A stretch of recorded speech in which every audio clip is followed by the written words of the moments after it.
আসসালামু আলাইকুম, সবাই কেমন আছেন? আমাকে অনেকেই কমেন্ট করে বলেছেন যে ভাই আপনার কুরবানির প্রস্তুত করা গরুগুলো দেখান। তো অনেক সময় স্বল্পতার কারণে গরুগুলা দেখানো হয় না। তো এই যে ভিডিও স্ক্রিনে আপনারা যে গরুগুলা দেখতে পাচ্ছেন, এই দুইটা গরু কিন্তু কুরবানির জন্য লালন পালন করা হয়েছে।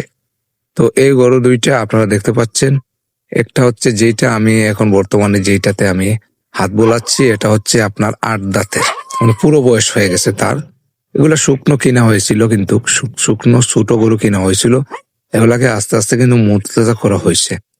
এবং এর পাশাপাশি আরেকটা গরু আছে, সেটা হচ্ছে 6 দাঁতের। তো একটা হচ্ছে 8 দাঁত আর এটা হচ্ছে 6 দাঁত। এই দুইটাই গরু কিন্তু মূলত কোরবানির জন্য রাখা হয়েছে। তো এই যে দুইটা গরু দেখতে পাচ্ছেন, এই গরু দুইটা কিন্তু এখন ঈদের সিজন, এখন বিক্রি করে দেব। তো যদি আমার আশেপাশে বা আমার এরিয়ার কেউ হন, অবশ্যই আমাকে কমেন্ট করবেন। যদি বড়লেখা থানার কেউ হন, অবশ্যই আমাকে কমেন্ট করে জানাবেন অথবা আমাকে কল দিবেন। আমি ইনশাল্লাহ যোগাযোগ করার চেষ্টা করব। আর গরুগুলা কিন্তু আসলে ও মানে এগুলাকে কিন্তু মানে ফিড, যে গরু মোটা তাজা গরুর ফিড কিন্তু এগুলাতে ইউজ করা হয় নাই। একদম সত্যি কথা আপনাদের বলছি। আমি সবসময় আপনাদের সঠিক তথ্য দেওয়ার চেষ্টা করি, সঠিক কথাগুলা বলার চেষ্টা করি। আমি আগে গরু লালন পালন করেছি, সেগুলাতে কিন্তু ফিড ব্যবহার করেছিলাম গরু মোটা তাজা করুন ক্যাটল ফিড গুলা। তো এগুলাকে ফিড কেন ব্যবহার করা হয় নাই? কারণ হচ্ছে ফিডে অতিরিক্ত খরচ চলে আসে। যে খরচগুলোর কারণে কিন্তু পরবর্তীতে লাভের সংখ্যা কম হয়ে যায়, সেজন্য কিন্তু ফিড ব্যবহার করা হয় নাই। কিন্তু প্রচুর পরিমাণে কাঁচা ঘাস এবং খড়, তারপর ধানের কুড়া, এগুলা দেওয়া হয়েছে এবং একটু মিক্স ভুসি ব্যবহার করা হয়েছে, যেগুলাতে ভুট্টা এবং গমের ভুসি এগুলা কিন্তু ছিল। ঠিক আছে। আর যে ভিডিওটা দেখতে পাচ্ছেন, এটা কিন্তু আমার আঞ্চলিক ভাষা সিলেটি ভাষায় রেকর্ড করা, কারণ আমি ফেসবুকে এই ভিডিওটি আপলোড দিয়েছি। সেজন্য কিন্তু এটা আমি পরে আবার ভয়েস ওভার করে কিন্তু শুদ্ধ ভাষায় কথা বলছি। হয়তো আমার মুখ এই ভিডিওতে মানে ঠোঁটগুলা মিলতে না পারে, তাই কষ্ট করে দেখে নেবেন।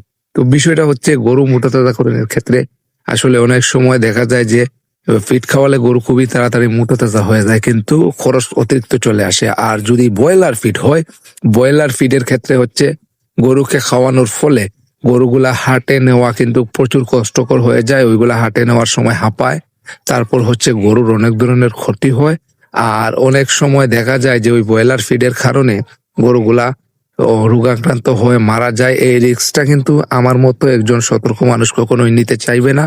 এবং আপনাদেরও বলবো বারবার যে ব্রয়লার ফিড কখনোই গরুকে খাওয়াবেন না। খাওয়ালে কিন্তু আপনারা লাভের চেয়ে ক্ষতির সম্মুখীন হবেন। এবং ব্রয়লার ফিড যারা খাওয়াইছেন, গরুগুলাকে কিন্তু তাড়াতাড়ি বিক্রি করে দেবেন, তা না হলে দীর্ঘমেয়াদী সেই গরুগুলা কখনোই রাখতে পারবেন না। সেটা আপনারা লিখে রাখেন, ব্রয়লার ফিড যে গরুগুলা খায় সেগুলাকে দীর্ঘমেয়াদী লালন পালন করা যায় না, ওইগুলাকে অল্প সময়ে সেল করে দিতে হয়। তো আলহামদুলিল্লাহ, আমরা শুধু দানাদার খাদ্য এবং ঘাসের উপর নির্ভরশীল করে, খড়ের উপর নির্ভরশীল হয়ে কিন্তু গরুগুলাকে আমরা মোটামুটি মোটা তাজা করতে পেরেছি। এই গরুগুলা কিন্তু আরো মোটা তাজা হইতো, কিন্তু আসলে এই গরুগুলাকে ফিড না দেওয়ার কারণে কিন্তু সেই রকম মোটা তাজা হয় নাই। আর কেটল ফিড খাওয়ালে যে গরুর ক্ষতি, সেরকম কিন্তু কিছু না।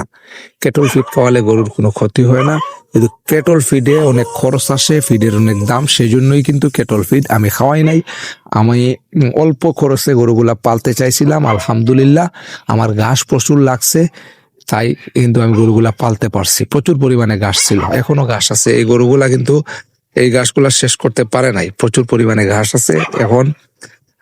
একটা কথা বলতে চাই যে আসলে গরু লালন পালন করতে হলে যাদের ঘাস কম, যাদের খড় কম, তারা কিন্তু ফিড খাওয়াতেই হবে। আর যাদের ঘাস আছে তারা অনেক লং টাইম যদি লালন পালন করে, তাহলে কিন্তু ঘাস খাইয়েই দানাদার খাদ্য গুঁড়া এগুলা দিলেই কিন্তু গরু পালতে পারবে। তো আমার আশেপাশের এরিয়ার যদি বড়লেখার কেউ হন, তো অবশ্যই আমার সাথে যোগাযোগ করবেন।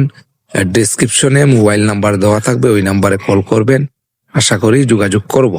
তো ভিডিওটি কেমন লাগলো সবাই কমেন্ট করে জানাবেন। চ্যানেলে নতুন হলে সাবস্ক্রাইব করবেন। ধন্যবাদ। দেখা হবে আরেকটি ভিডিওতে। আল্লাহ হাফিজ। আসসালামু আলাইকুম।